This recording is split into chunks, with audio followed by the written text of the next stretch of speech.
السلام علیکم ورحمۃ اللہ وبرکاتہ۔ دوستو، ایک تاجر اپنے خادم کے ساتھ کشتی میں سوار ہوا تو اس خادم کا وہ پہلا دریائی سفر تھا۔ جب کشتی چلی اور کچھ ہچکولیں لینے لگی تو خادم تو گھبرا گیا اور اس نے رونا اور چلانا شروع کر دیا۔ اسے بہت سمجھایا گیا کہ بھائی گھبرانا نہیں ہے، لیکن اس کا خوف کسی صورت ختم ہی نہیں ہو رہا تھا اور اس کا چلانا مزید بڑھتا گیا۔ تو اس کشتی میں ایک سمجھدار بزرگ اپنے چند ساتھیوں کے ساتھ سفر کر رہے تھے۔ انہوں نے جب یہ معاملہ دیکھا تو انہوں نے تاجر سے کہا کہ اگر آپ اجازت دیں تو میں اس خادم کا علاج کر دوں۔ تاجر نے کہا کہ جی بالکل، ضرور کیجیے۔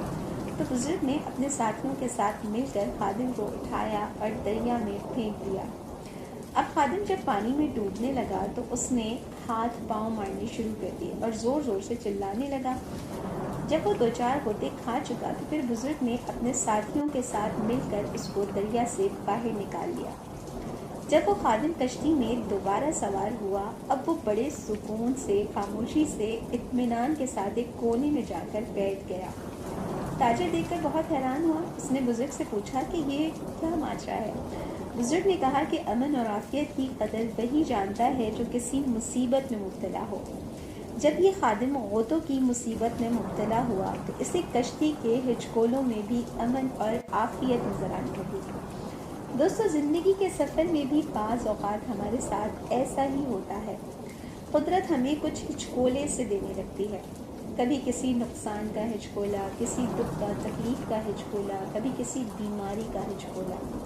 تو ہم ان ہچکولوں سے گھبرا جاتے ہیں، لیکن یاد رکھنا چاہیے کہ بہت سے ہچکولے ہمیں غوطوں سے عافیت کا پیغام دینے کے لیے آتے ہیں۔ ابن عربی رحمۃ اللہ علیہ سے کسی نے پوچھا کہ مصیبت میں کیا کرنا چاہیے، تو انہوں نے فرمایا کہ جب مجھ پر مصیبت آتی ہے تو میں اللہ کے 4 شکر ادا کرتا ہوں۔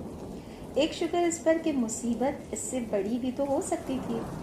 دوسرا شکر اس پر کہ اللہ تبارک و تعالی نے اس مصیبت کو برداشت کرنے کی طاقت بھی عطا کر دی ہے۔ تیسرا شکر اس بات پر کہ اس مصیبت میں دعا اور عبادت کا شوق بڑھ گیا ہے۔ اور چوتھا شکر اس بات پر کہ مصیبت محض جسمانی اور دنیاوی ہی ہے نا، دینی، اخروی اور ابدی تو نہیں ہے۔ اسی لیے ہمیں ہر حال میں اللہ تبارک و تعالیٰ کا شکر ادا کرتے ہوئے عافیت طلب کرنی چاہیے۔